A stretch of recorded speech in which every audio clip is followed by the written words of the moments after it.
Bom dia a todos os participantes do Latina Forum. Estamos aqui para a sessão do terceiro dia e haverá duas apresentações no dia de hoje sobre dois problemas muito importantes relacionados aos antirretrovirais e ao HIV. São problemas muito comuns nos nossos países e, primeiro, teremos a Michelle Morehouse, da Universidade Wits, na África do Sul. Ela é consultora em saúde reprodutiva e HIV e vai falar sobre a síndrome metabólica, algo muito comum, especialmente em alguns países como o meu. Depois teremos a Vanessa Rousier, do famoso centro Guesquio, no Haiti. Ela é chefe do departamento de pediatria e ela vai falar sobre gravidez e o HIV. E vocês terão a oportunidade de fazer muitas perguntas sobre gravidez e as malformações do tubo neural. Teremos duas ótimas apresentações de duas excelentes mulheres. Vamos começar. Depois das apresentações, teremos uma sessão ao vivo de perguntas e respostas. Por favor, mandem suas perguntas. Temos esta sessão em inglês no canal 3, em espanhol no canal 5 e em português no canal 6. Por favor, entrem já.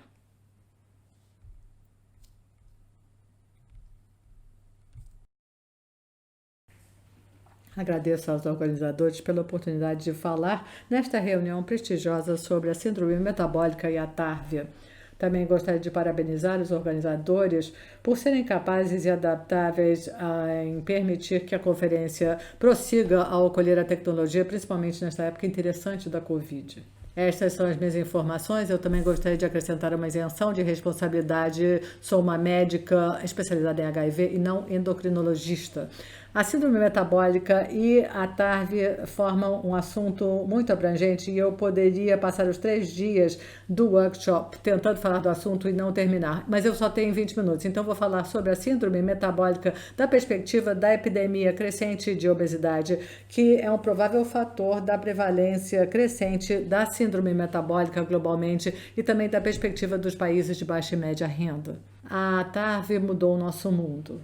Mais pessoas do que nunca que vivem com HIV têm acesso à TARV, com um aumento de 30 vezes maior entre 2000 e 2019, com quase 25 milhões de pessoas que vivem com HIV tendo acesso à TARV. Ao mesmo tempo, menos pessoas morrem em decorrência da infecção, com um aumento de mais 50% dos óbitos desde 2004 e um aumento de 33% desde 2010. Entre 1990 e 2013, a TARV salvou mais de 19 milhões de anos-vida de pessoas que vivem com HIV. Na medida que novos fármacos vão se disponibilizando, há um aumento da eficácia dos regimes. Os atuais regimes oferecem mais de 90% de supressão virológica em 48 semanas e uma manutenção da supressão. Quando novos antirretrovirais são aprovados, a eficácia é assumida, porque foram feitos estudos de registro. No entanto, há novas barreiras que precisam ser superadas para que este novo regime seja adotado mais globalmente e recomendado por organismos como a OMS, entre outros, para uso em países de baixa e média renda. Além da eficácia, precisamos considerar o tamanho do comprimido, a tolerabilidade do curto e longo prazo, a interação com medicamentos para comorbidades, a necessidade de monitoramentos com exames laboratoriais, a conveniência, a potência do regime e a possibilidade de harmonização em diferentes populações, tratamentos e indicações. A síndrome metabólica é essencialmente uma combinação de fatores de risco para o desenvolvimento de doenças cardiovasculares e diabetes tipo 2, ambas causas principais de morte globalmente. Há várias definições e isso leva a dificuldades na comparação de dados em diferentes estudos, que às vezes usam diferentes definições. Um aspecto comum das diferentes definições é que cada uma reconhece os seguintes componentes: a obesidade, o metabolismo alterado da glicose, a hipertensão e a dislipidemia. As dissemelhanças têm a ver com a detecção clínica dos componentes. Em alguns casos, certas definições têm um componente obrigatório da síndrome para que a definição seja atendida.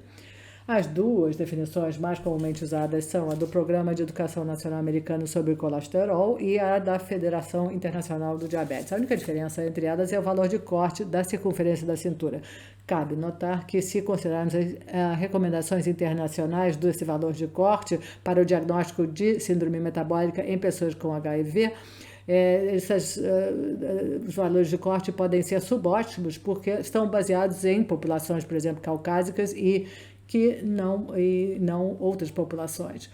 Uma definição harmonizada foi desenvolvida em 2009 para ajudar na simplificação e também para fins comparativos em diferentes estudos e países. Então, por que há tanta preocupação com a síndrome metabólica? A síndrome metabólica determina o risco de desenvolver doenças cardiovasculares ou diabetes. A presença da síndrome metabólica significa um maior risco do que pode ser previsto pelo componente individual. Então, maior o número dos elementos da síndrome metabólica presentes, maior o risco de desenvolver doença cardiovascular ou diabetes tipo 2. A síndrome metabólica também está associada a um aumento de risco de outras patologias, como gordura no fígado, carcinoma hepatocelular, disfunções do sono, demência, doença renal crônica, síndrome do ovário policístico, gota e diversas patologias da pele. Além disso, a síndrome metabólica leva a um risco 3 vezes maior de infarto agudo do miocárdio e AVC, um risco 1,5 maior de mortalidade por todas as causas e um risco 5 vezes maior de diabetes. Então, há um bom motivo de preocupação. Se considerarmos as complicações da obesidade, vemos que há mais de 230 comorbidades associadas à obesidade. Houve um aumento de quase 30% em mortes associadas à obesidade entre 1990 e 2015. Cada ano, até 4 milhões de óbitos globalmente podem ser atribuídos a sobrepeso ou obesidade. Quase 70% dos óbitos relacionados a um IMC alto são relacionados a doenças cardiovasculares entre os obesos, e a diabetes sendo a segunda causa mais comum de morte. A obesidade leva a uma redução da expectativa de vida em diferentes estudos de 3 a 19 anos. Acima de um IMC de 25, cada 5 quilos por metro quadrado a mais no IMC estão associados a um aumento de 30% da mortalidade em geral. Também é importante considerar os impactos socioeconômicos da obesidade em termos dos custos da saúde e a capacidade de trabalhar, em termos da redução da mobilidade e o estigma, e o impacto disso na saúde mental. A síndrome metabólica é um estado patofisiológico complexo em decorrência do desequilíbrio, é protrombótico e pró-inflamatório e caracterizado por uma atividade de citocinas altamente inflamatórias. Há diferentes fatores que afetam a síndrome metabólica: genéticos, epigenéticos. Os epigenéticos provavelmente têm um papel maior que os genéticos. A vida sedentária também, a qualidade e a composição da alimentação, o tabagismo e o álcool, o microbioma intestinal e o estresse. Uma discussão em profundidade dos mecanismos patofisiológicos da síndrome metabólica vai além da minha possibilidade aqui por falta de tempo. Eu quero mostrar aqui com esse slide a complexidade das vias de interação e interconexão que subjazem no caso da síndrome metabólica.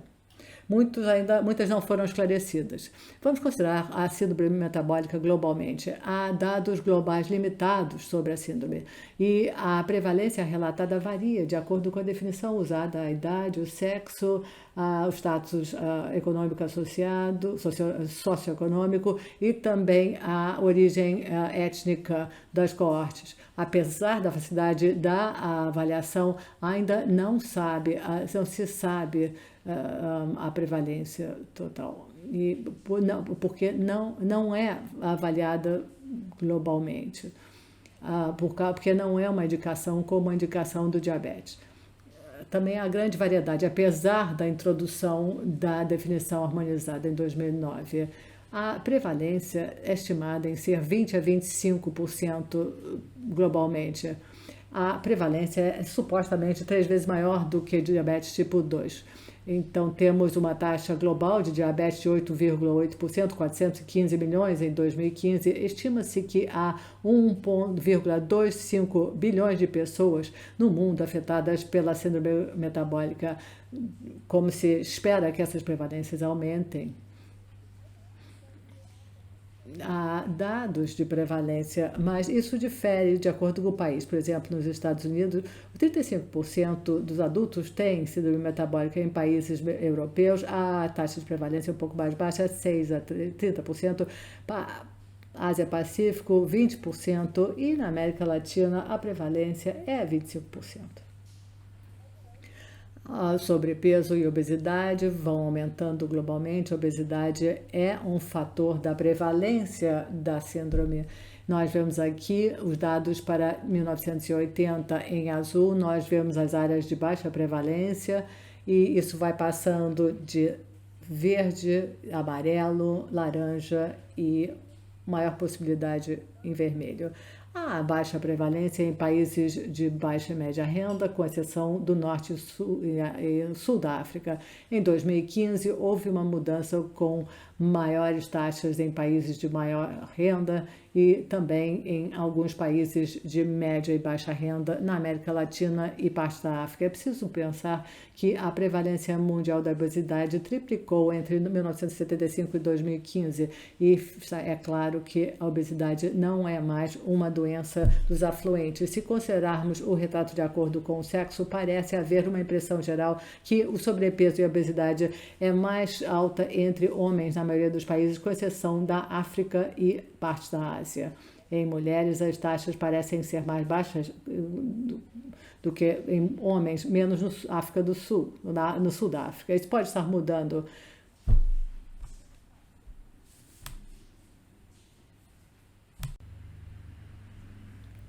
Então, com esta clara mudança no padrão e a obesidade como um fator principal da síndrome metabólica, é fácil entender o aumento da síndrome metabólica. Nós vemos algo semelhante com diabetes. Como a prevalência da síndrome metabólica é supostamente 3 vezes a do diabetes, esse mapa que mostra a prevalência global do diabetes com áreas em vermelho e laranja indicando áreas de maior prevalência, nos dá uma ideia de áreas onde poderia haver maior prevalência da síndrome metabólica. Síndrome metabólica em pessoas que vivem com HIV. Os dados são contraditórios e é difícil achar dados atuais. Algumas fontes sugerem que a prevalência é semelhante às populações HIV negativa. Outras sugerem uma maior prevalência em pessoas que vivem com HIV, que vai aumentando com o tempo. Eu acho que com mais testes e tratamentos é mais difícil deslindar o impacto da infecção por HIV versus a TARV em relação à síndrome metabólica, com relação à síndrome metabólica. Agora, esta complexidade vai aumentando com a evolução dos tratamentos, das formulações, dos paradigmas, e é claro que essa evolução continua com o surgimento de novos fármacos no tratamento do HIV. Por que isso seria diferente em pessoas que vivem com HIV? Bem, além do impacto do ambiente obesogênico em decorrência da uma alimentação menos saudável, uma vida mais sedentária, como consequência da maior urbanização global de modo geral, as pessoas que vivem com HIV têm o impacto da inflamação crônica, a disfunção imunológica, além dos efeitos da TARV, que, por sua vez, tem um impacto na redistribuição da gordura, o ganho ponderal, além da maior longevidade em decorrência da TARV. Tudo, é claro, contribui para o desenvolvimento de anormalidades cardiometabólicas. A prevalência real da síndrome metabólica em pessoas infectadas por HIV ainda está sob discussão, com muitos estudos observacionais variando diferentes valores entre 10% e 50%. Os estudos têm diferentes desenhos, diferentes populações, características e diferentes definições da síndrome metabólica e outros fatores. Isso realmente dificulta estabelecer se a prevalência em pessoas vivendo com HIV é comparável com aquela da população geral. Independentemente do critério usado, quase 1/3 das pessoas que vivem com HIV têm síndrome metabólica. Em 2016, uma revisão sistemática revelou que não havia diferença na prevalência da síndrome metabólica em pessoas que vivem com HIV e a população geral, numa meta-análise que incluía 65 estudos nos 5 continentes. Os estudos mais recentes sugeriram outra coisa, talvez seja a hora de fazer uma revisão sistemática nova. Na revisão sistemática, nós tínhamos 8 a 47% em países de baixa e média renda, comparado com 8 a 50% em países de alta renda. A média da prevalência era 21,5%, 30,5% e 21,4% América do Sul, África e Ásia. E os países de baixa e média renda? Bem, a prevalência da síndrome metabólica em países de desenvolvimento vem aumentando rapidamente, como eu disse, devido à rápida urbanização e os estilos de vida que mudaram. Uma revisão sistemática em países de baixa e média renda viu que a prevalência variava de 8% na Colômbia a quase 50% no Camerão.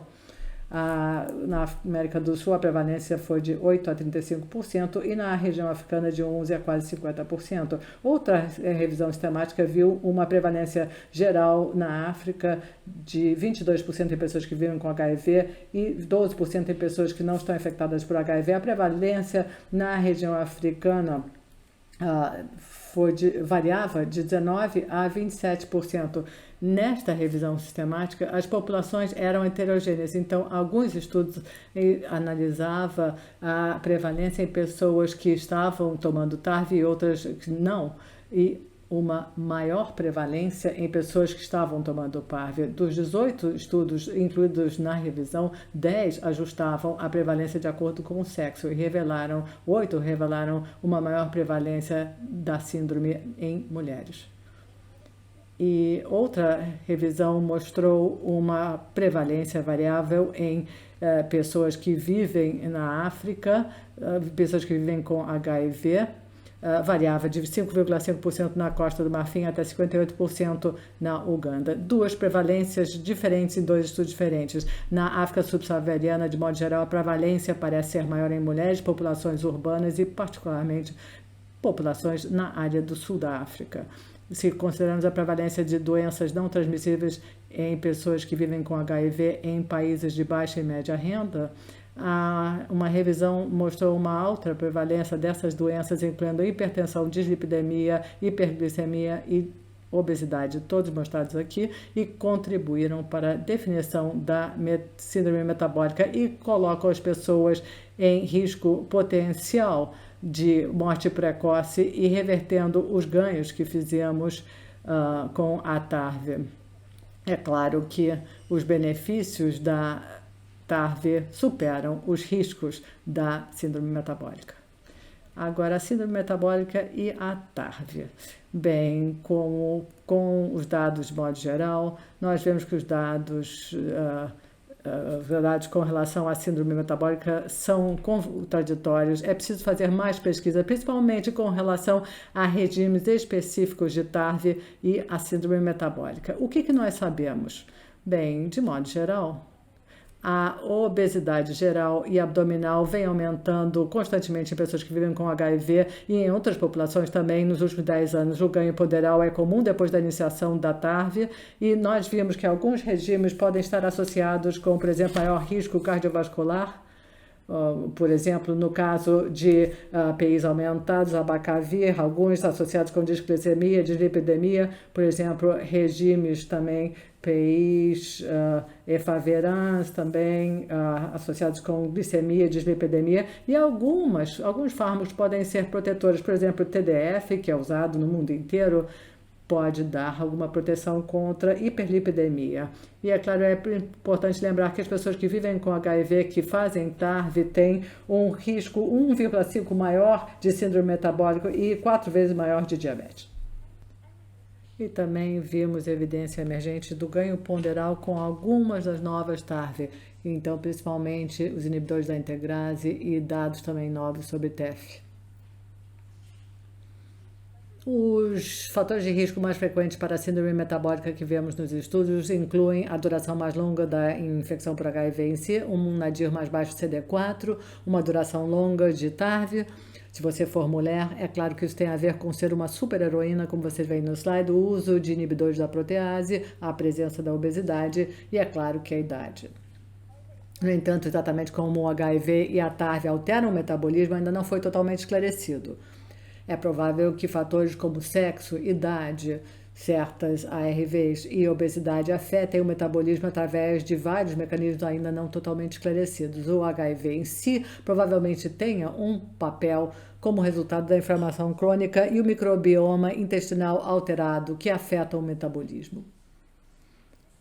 No passado, vimos pessoas com HIV que não começaram o tratamento e com efeitos catabólicos da infecção por HIV, por exemplo, com perda ponderal, extrema caquexia e emaciação. Isso mudou recentemente com um tratamento precoce, novos fármacos e novas diretrizes, com estudos que revelaram ganho ponderal depois da iniciação da TARV. É preciso distinguir o ganho ponderal como recuperação da saúde daquele ganho ponderal indesejável ou acúmulo da gordura central que coloca a pessoa na categoria de sobrepeso ou obesidade. O ganho ponderal muitas vezes tem a ver com a recuperação de metabolismo debilitante. O TARV leva à supressão virológica efetiva e permite um ganho ponderal. Então, um ganho ponderal precoce depois da iniciação da TARV, muitas vezes, então, é a supressão virológica ou recuperação do CD4. Com regimes mais antigos, no longo prazo, a TARV era associada com a lipodistrofia e isso era um risco real do risco cardiovascular.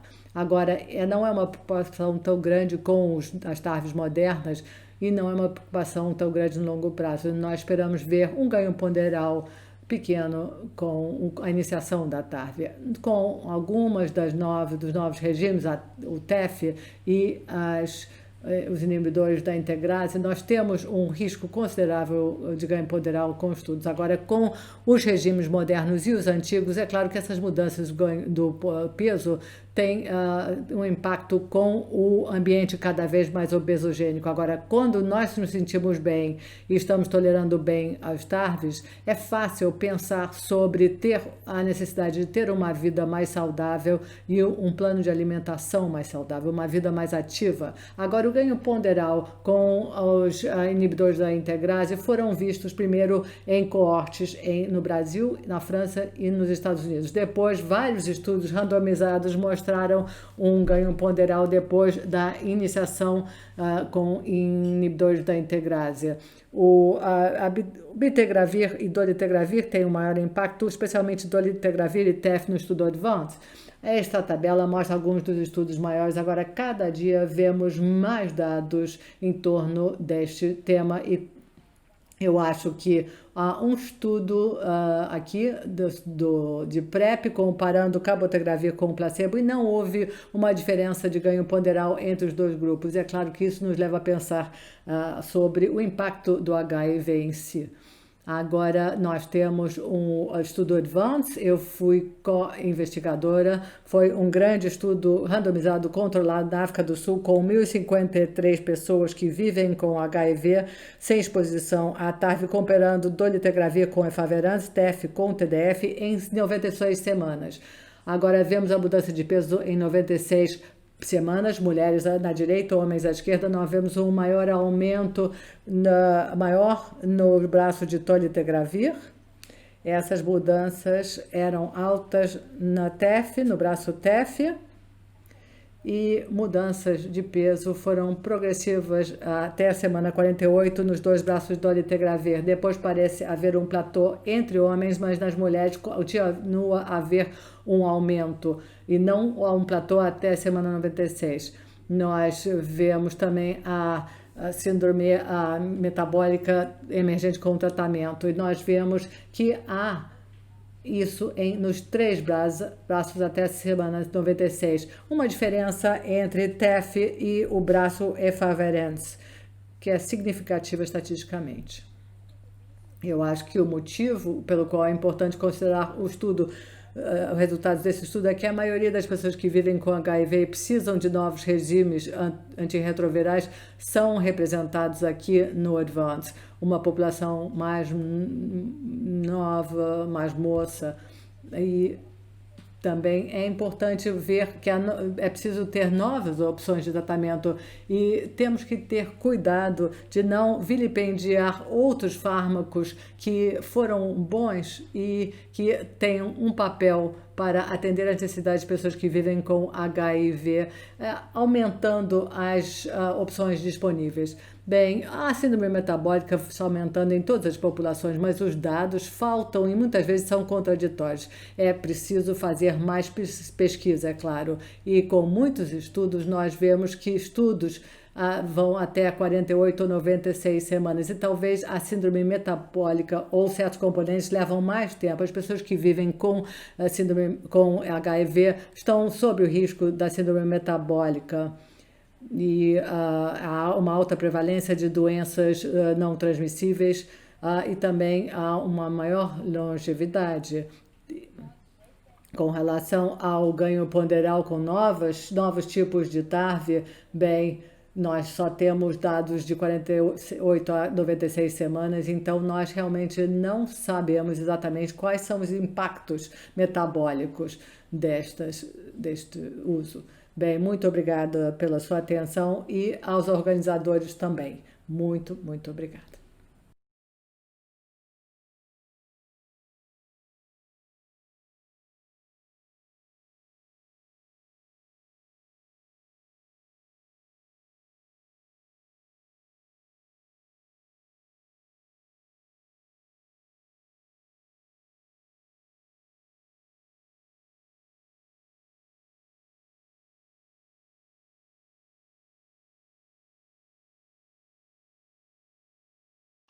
Bom dia, boa tarde. Eu sou Vanessa Rosier, do Centro Rescue de Weill Cornell. Vou fazer uma apresentação sobre gravidez e HIV.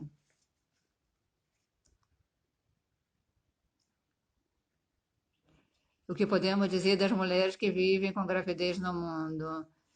No final de 2018, 19 milhões e 600 mil meninas e mulheres vivem com HIV, isso é mais da metade de 39 milhões das pessoas que vivem com HIV no mundo. 2 milhões e 300 mil eram mulheres adolescentes e jovens entre 15 e 24 anos de idade.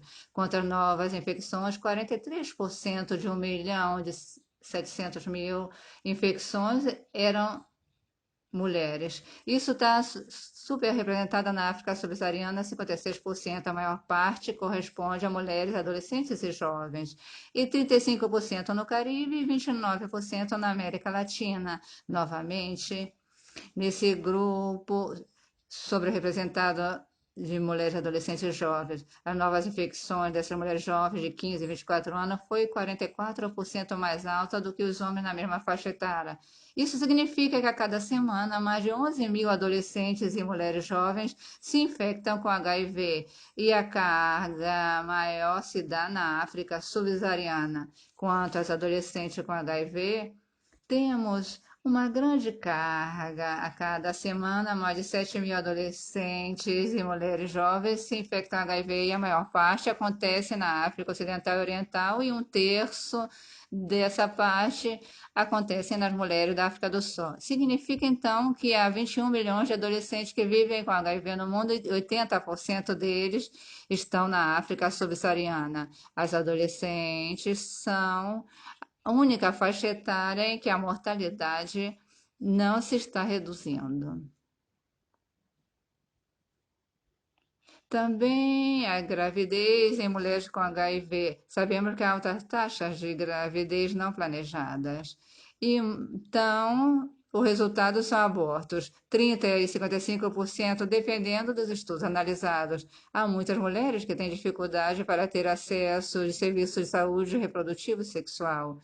A OMS faz a estimativa de 24% das mulheres na África não tem acesso a anticonceptivo moderno. Também sabemos que a violência doméstica, por motivo de gênero, por usar anticoncepcionais, pode ser um impedimento significativo, mas sabemos que a gravidez, que é um fator de risco considerável para a aquisição de HIV, principalmente nas últimas etapas da gravidez.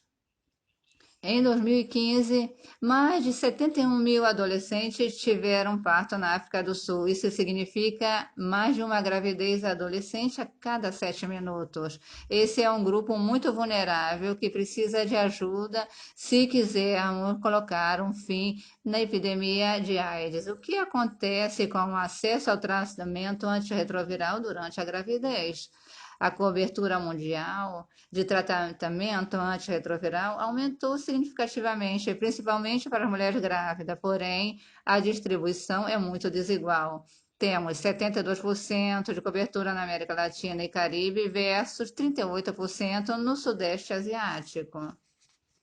A África Ocidental e do Sul, que representam uma parte importante da epidemia de HIV, tem uma alta cobertura de prevenção da transmissão vertical. Porém, vemos que essa cobertura, que aumentou nos últimos 8 anos, tem uma distribuição muito desigual.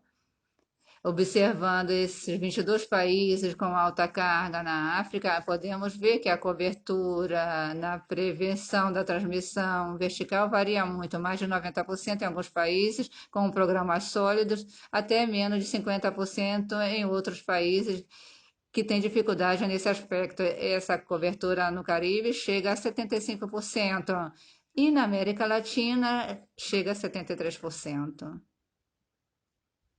O que acontece com a exposição aos antirretrovirais durante a gravidez e a lactância?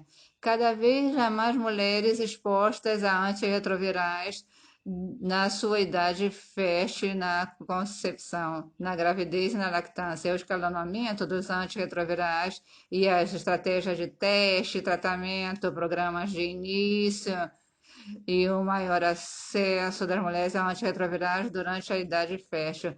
Sabemos que um dos programas mais bem-sucedidos quanto à prevenção da transmissão vertical, vemos que há muitas mulheres que concebem usando tratamento antirretroviral e iniciam o tratamento durante a gravidez. E é nesse momento, frequentemente, são identificadas como portadoras de HIV. Há muitos bebês que estão expostos aos antirretrovirais no útero ou na lactância. E quais são as considerações para a gravidez e as posições antirretrovirais?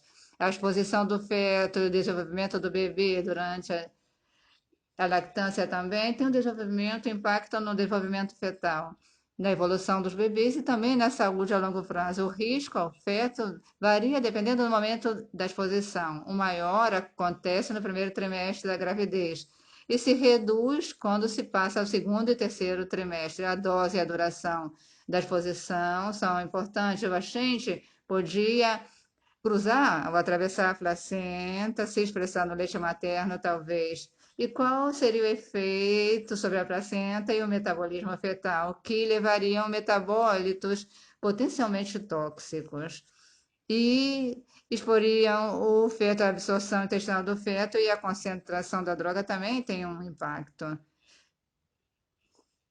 Também na lactância, se o agente secretado no leite materno. Durante a exposição, afeta o risco fetal. Aqui podemos ver no slide, vemos o maior risco para má formação congênita nas primeiras etapas da gravidez, mesmo antes das mulheres saberem que estão grávidas. Isso é importante quando consideramos o tratamento das mulheres com HIV e oferecer para elas, então, opções terapêuticas. Isso foi destacado na epidemia de Zika, onde mulheres que ficaram expostas ao vírus se infectaram com Zika e tiveram altas taxas de malformações congênitas, como microcefalia na maior parte dos casos, principalmente se a exposição acontecia no primeiro trimestre da gravidez. Outros impactos no feto poderiam ser complicações precoces, evoluções ruins na gravidez do parto, com abortos espontâneos, natimorto, bebês prematuros, baixo peso ao nascer, também uma exposição teratogênica e anomalia congênita. Sabemos que a ZT teve anomalias cardíacas na coorte francesa e o impacto de toxicidade mitocondrial no desenvolvimento. Há risco de sepse, pneumonia, morte, bebês expostos e não infectados. Então, podemos ter efeito quanto à função imunológica, quanto ao tratamento materno durante a gravidez e os efeitos a longo prazo. E o mau crescimento nos bebês expostos a esses antirretrovirais. Sabemos que para o primeiro estudo que usou AZT em 1987 foi aprovado para uso em adultos para o tratamento do HIV, mas foi considerado para a prevenção da transmissão vertical em 1990. Foi controverso pela toxicidade aos adultos. Então, o primeiro ensaio para os antirretrovirais em mulheres grávidas foi o PA-CTG 076, que teve recrutamento de paciente nos anos 91 e 94 e foi suspenso pela mesa MCV por questões precoces, porque aí há o grupo AZT, há uma redução importante. Esse foi um estudo, Marco. Não houve diferença significativa nas anomalias congênitas. Houve anemia, neutrofenia, houve preocupações com a saúde materna. Não houve transfusões nem mortes. Esse foi o primeiro ensaio que viu o efeito dos antirretrovirais na gravidez, e aí houve uma mudança de paradigma para considerar a inclusão de mulheres grávidas nos estudos de HIV. Foi polêmica essa imagem aqui, podemos ver que mulheres grávidas com antirretrovirais levou a muitos debates éticos sobre a inclusão dessas mulheres grávidas nos estudos. Chegamos ao novo estudo clínico que avaliou dolutegravir e a evolução da gravidez. Houve um sinal de segurança dado pelo estudo TCPAMO de maio de 2018. É um estudo de dados de vigilância de efeitos de nascimento realizado em Botswana, que analisava os defeitos de tubo neural ao nascimento das mulheres tratadas com antirretroviral na gravidez e um risco significativo maior de defeito do tubo neural das mulheres que tinham recebido dolutegravir antes de ficarem grávidas versus outros esquemas e favirenses. E isso levou a OMS a recomendar não utilizar dolutegravir em idade fértil, apesar de ser recomendado como terapia de primeira linha para adultos com HIV. E a alta eficácia documentada para dolutegravir para o tratamento com HIV. O maior estudo de TCPAM, mais mulheres avaliadas, aí o risco se reduzia de 0,9% a 0,3%, mas continua sendo 3 vezes mais alto que outros esquemas usados durante a gravidez. Então, houve debates e conversas muito interessantes sobre a vigilância neonatal, os bebês expostos na gravidez a esses agentes e como deveria ser levada adiante essa exposição. É importante considerar que o defeito do tubo neural, que foi o sinal observado no estudo de dolutegravir, tem muitos fatores de risco, principalmente a suplementação de ácido fólico, diabetes materna, obesidade materna, hipertermia materna e outras drogas, que são causas conhecidas dos defeitos de tubo neural em mulheres grávidas. E sabemos que muitos países com maior carga de HIV na África, na Europa Oriental e na Ásia, não tem política de fortificação dos alimentos com ácido fólico. E é importante considerar isso, porque também estávamos analisando os impactos dos antirretrovirais em mulheres grávidas. Outro estudo europeu mostrou que dolutegravir era seguro para o seu uso durante a gravidez e que no nascimento não se identificaram defeitos nessa coorte. E quais são os riscos e benefícios de dolutegravir versus esquemas baseados em favirenz?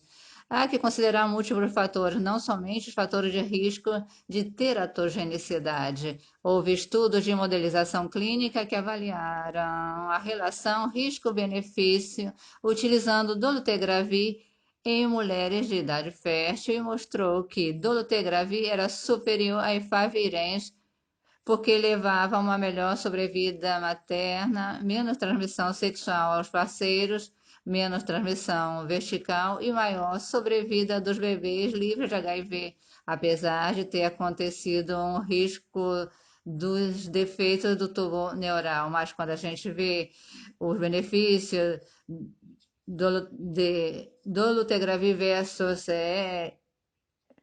efavirenz, vimos que há benefício usando o esquema baseados em dolutegravir, que havia uma economia de custos e, em termos gerais, era benéfico recomendar os esquemas baseados em dolutegravir em mulheres grávidas. O que acontece com a gravidez e a supressão viral? Não só considerar a saúde do bebê, mas também a saúde da mãe. Houve um estudo, o estudo Impact, da Rede Internacional Materno-Infantil e Adolescente de AIDS, que comparou a eficácia e a segurança virológica de três esquemas antirretrovirais, basicamente comparando dolutegravir e os efavirenz em mulheres que começavam o tratamento no segundo trimestre. Esse ensaio mostrou uma resposta viral superior no parto com dolutegravir versus esquemas baseados em efavirenz. A idade gestacional média era de 22 semanas no recrutamento e dolutegravir teve um efeito significativo para controlar a carga viral em mulheres em 97,5% versus 91% de efavirenz. Isso é semelhante ao resultado do ensaio Dolphin, que avaliou dolutegravir em mulheres no terceiro trimestre, que mostraram um controle viral muito rápido no esquema de dolutegravir versus efavirenz. São estudos importantes que mostram que dolutegravir é seguro e muito eficaz para a saúde materna.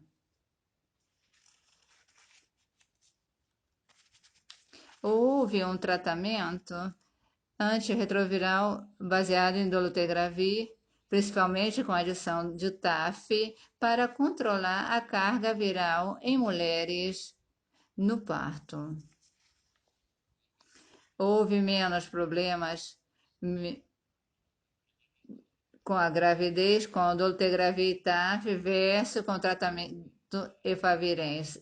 Sabemos que a mortalidade materna pode ser um problema e aqui não observamos isso, não houve diferença nos eventos adversos e houve menos mortes neonatais com o esquema de dolutegravir e TAF versus efavirenz. Houve 2 infecções de bebês, ambos no braço de dolutegravir. Estamos fazendo outros estudos para ver a evolução desses bebês. Dolutegravir está associado com um aumento de peso. Isso também foi observado durante a gravidez, ou seja, mais aumento de peso, mas menor aumento de peso recomendado a mulheres grávidas. Portanto, apesar de ter um sinal nesse aspecto, não é significativo. Esse estudo foi importante para mostrar a eficácia em esquema baseado em dolutegravir. O que acontece com a profilaxia e a pré-exposição em mulheres grávidas e adolescentes? Sabemos que HIV, o surgimento da gravidez, é um fator de risco para a aquisição de HIV. Então, é importante usar PrEP para evitar infecção durante a gravidez e a lactância. Portanto, a OMS tem recomendações claras de que a profilaxia e a pré-exposição pode ser usada na gravidez e na lactância, e uma meta-análise mostra que isso é escalável e viável. Esse é um ensaio clínico que foi realizado no Quênia, que mostrou mais de 9.000 mulheres avaliadas, 2.000 receberam PrEP e houve benefícios importantes para elas. Esse estudo foi uma revisão sistemática do uso de PrEP na gravidez, mostrou que não havia evidência de dano a mulheres que recebiam PrEP durante a gravidez. E o uso de PrEP não levou a uma maior frequência de bebês prematuros, natimortos ou menos peso ao nascer. O impacto 2009, que esse foi outro estudo de PrEP durante a gravidez, mostrou que é importante ver a farmacocinética durante a gravidez e conhecer os níveis que eram todos menores do TVSDP na gravidez.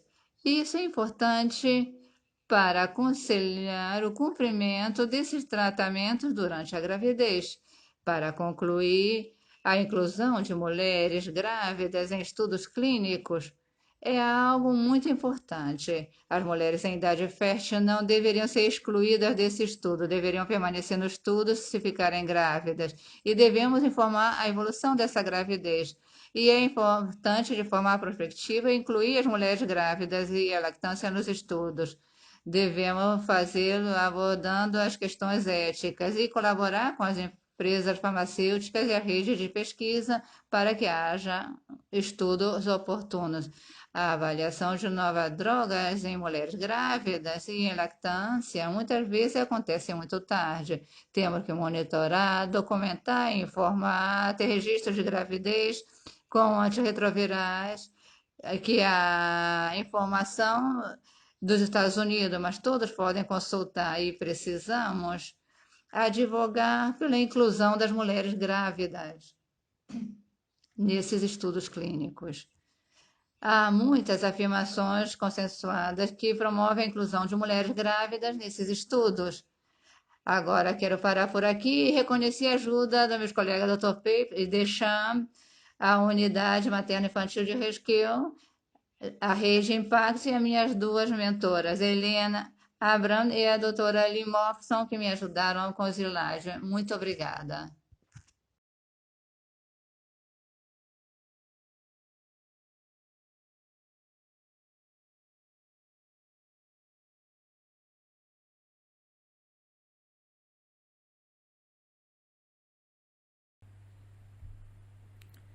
Muito obrigado pelas duas excelentes apresentações. Eu sou um dos moderadores desta sessão de perguntas e respostas ao vivo. Por favor, mandem as suas perguntas pelo chat. Estou muito satisfeito em estar aqui. Eu sou o Luiz Otto, eu não me apresentei e a maioria me conhece. Eu sou da cidade do México. Sou o moderador desta sessão com a Cláudia Cortez, da Universidade do Chile. Vamos começar com algumas perguntas. Enquanto isso, por favor, mandem outras por escrito. Cláudia. Olá, vocês estão me ouvindo? Estamos sim. Bem, muito obrigada pelas excelentes apresentações, Vanessa e Michel. Eu tenho algumas perguntas. Vanessa, na sua opinião, como podemos melhorar a participação das mulheres nos estudos? Nós sabemos que ela é baixa e que está um pouco melhor. Agora, se você pudesse falar com as empresas farmacêuticas e as universidades, qual você diria que é uma boa maneira de incluir mais mulheres nos nossos estudos? Muito obrigada, Cláudia, pela pergunta. Eu acho que é o cerne da questão. Como sabemos, cada vez mais mulheres fazem tratamentos antirretrovirais e não podemos, 5 anos mais tarde, depois da aprovação de um novo fármaco, considerar o impacto na gravidez e no aleitamento materno.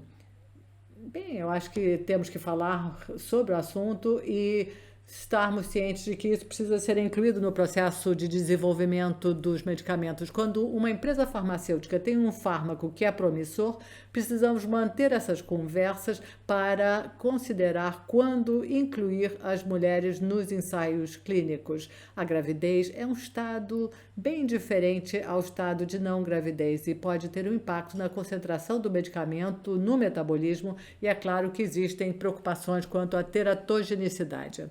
No entanto, não podemos mais dizer que isto é algo pouco ético e que não pode ser feito com o HIV.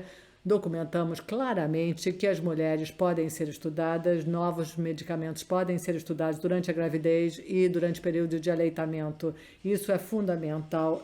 Cada vez mais empresas estão de acordo com isso e mais redes mostram que isto é viável. Houve preocupações sobre a realização de estudos de farmacocinética intensivos em mulheres.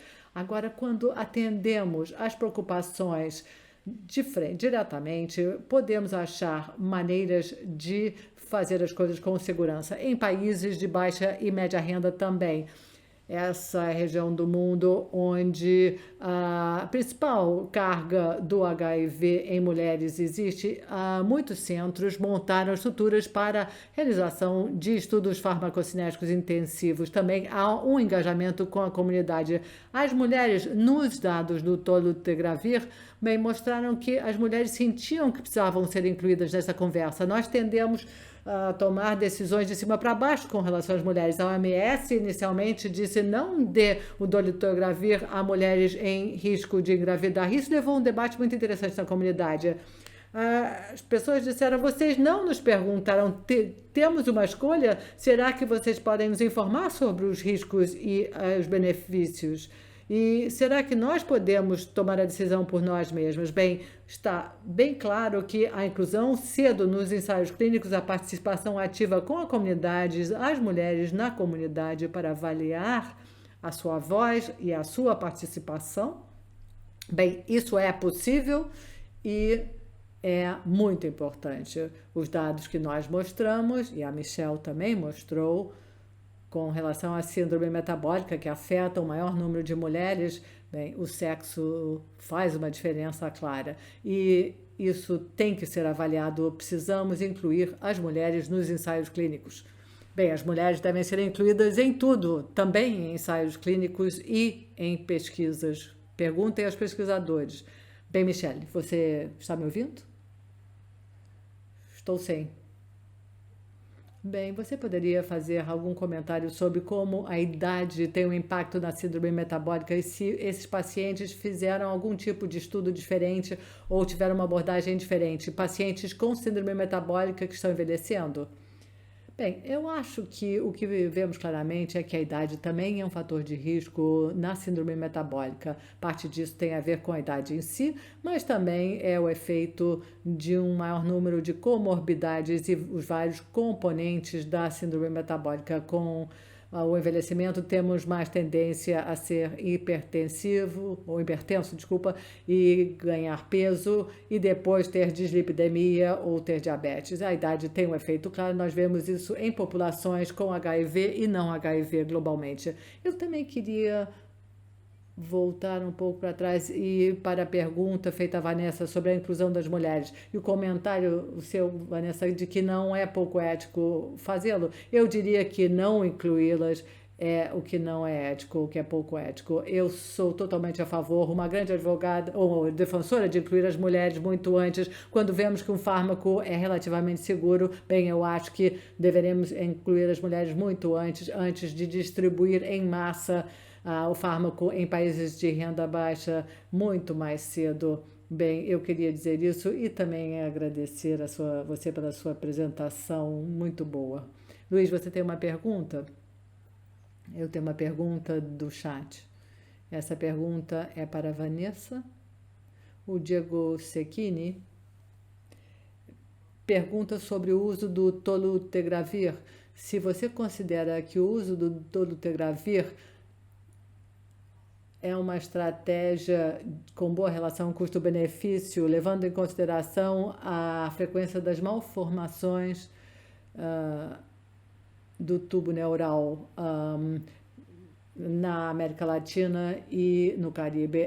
Muito obrigada. É questão muito importante. Houve preocupações éticas de que estávamos dando às mulheres este fármaco que causava malformações congênitas e que, por sua vez, leva a grande mudança de vida. Ter um bebê com uma malformação do tubo neural tem um impacto na vida familiar e traz considerações de custo, mas eu acho que às vezes limitamos muito o nosso foco e não vemos a imagem maior, o retrato maior. Esse estudo foi muito importante, que analisou a importância de não avaliar o impacto do fármaco para as mulheres depois, senão prospectivamente. Mas precisamos também analisar os benefícios globais. Isso foi mostrado por esses outros estudos de captação e de modelagem, que mostram que as mulheres querem tomar essa decisão por causa dos outros benefícios do dolutegravir.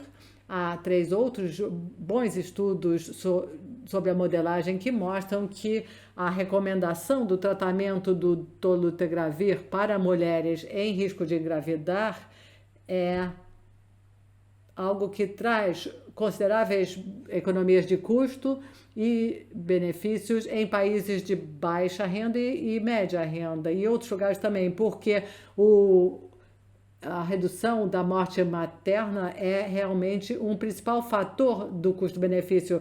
Em países de baixa e média renda, a morte materna pode ser muito alta. Acesso a condições de parto seguras, o tratamento de pré-eclâmpsia no final da gravidez e no pós-parto inicial é um principal fator da morte materna, e poder salvar mais mulheres que estão tomando dolutegravir, bem, os benefícios superam os riscos nesses casos, mesmo se ainda há algum risco de malformação do tubo neural. Isso nos traz ao dilema do par, mãe, filho, e eu acho que o benefício precisa ser para ambos e para a sociedade. Sim, traz economias de custo e benefícios.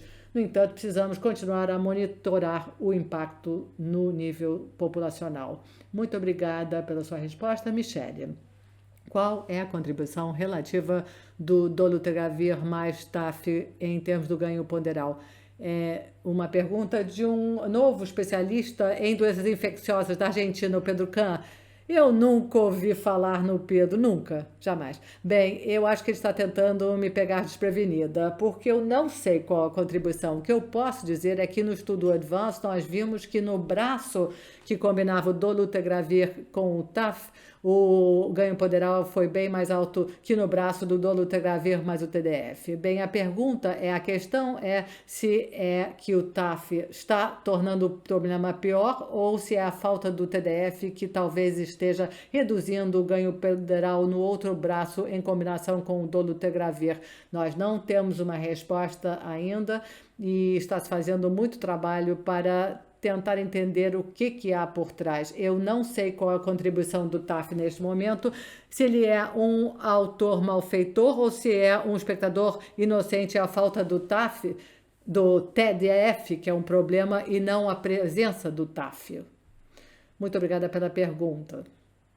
Outra pergunta, Michele, quais são as suas ferramentas preferenciais para avaliação do risco cardiovascular? Você prefere o Framingham, os scores da AHA? Ou a pergunta tem a ver com a avaliação do risco cardiovascular em pessoas indetectadas que estão fazendo tratamentos antirretrovirais. Bem, é muito difícil porque eu trabalho numa situação na África e é claro que nenhuma ferramenta existente para avaliação do risco cardiovascular foi validada para populações africanas. Ao mesmo tempo, não temos nenhuma ferramenta específica que foi desenvolvida para uso na nossa população. E o Framingham também não leva em consideração se há uma contribuição adicional do HIV ou o efeito do antirretroviral. Então, para mim, nenhuma ferramenta é maravilhosa e eu gostaria de poder trabalhar para desenvolver uma ferramenta que fosse mais útil em países de baixa renda. Com certeza vocês têm a mesma situação no Caribe, na América Latina. Nenhuma ferramenta disponível é efetiva nas nossas populações, mas nós usamos o risco Framingham, faz parte das orientações gerais usadas pelo Ministério da Saúde na África do Sul para a gestão da população em geral. Nós não usamos nenhuma ferramenta específica para a análise da população, avaliar o risco na população com HIV. Bem, nós temos uma pergunta do Abdallah para a Vanessa. Como você pode prescrever o dolutegravir se você não sabe se a paciente está usando um método anticoncepcional efetivo? Bem, se a paciente está tomando uma pílula anticoncepcional ou está com outro método anticoncepcional. Bem, o dolutegravir foi muito controverso, porque houve uma rápida sequência de orientações diferentes que foram emitidas e as pessoas ainda não sabem bem se é seguro ou não.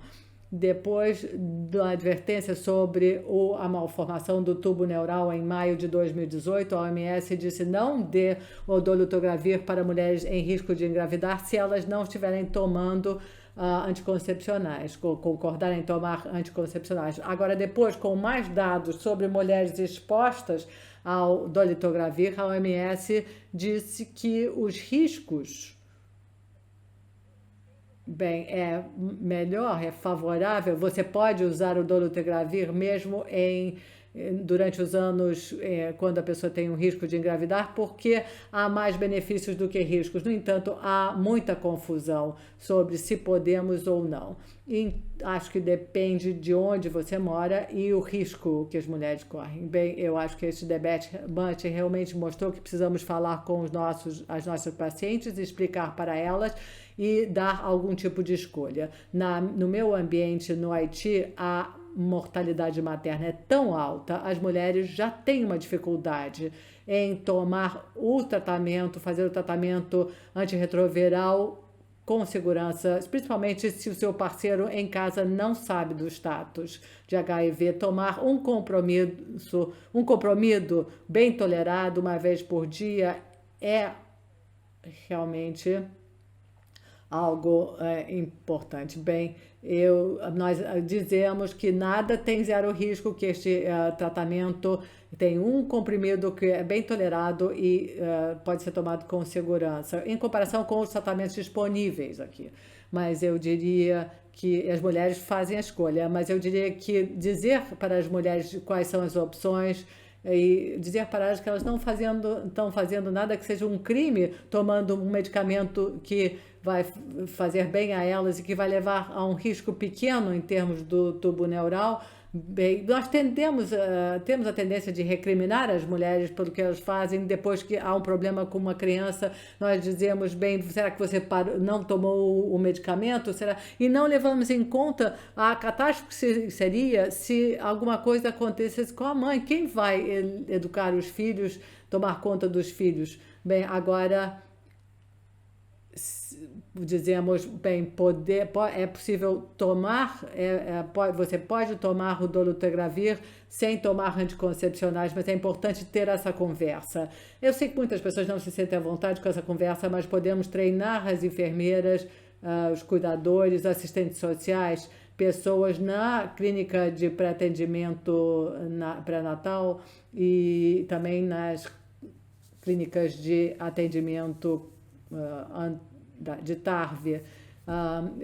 Eu acho que, eu não sei se eu fui clara, mas é importante ter essa conversa. Você pode tomar o dolutegravir se você não estiver tomando anticoncepcional, mas é importante ter essa conversa. Bem, muito obrigada a Vanessa, a Michele, ao Luiz. Estamos chegando ao final. Foi um prazer ter esse encontro hoje de manhã para nós aqui no Chile. E eu espero que vocês visitem as próximas sessões. Muito obrigada, muito obrigada. Muito obrigada e ótima apresentação, Michele. Obrigada. Sua também. Muito obrigada. Obrigada. Ótimas apresentações. Muito obrigado. Até breve.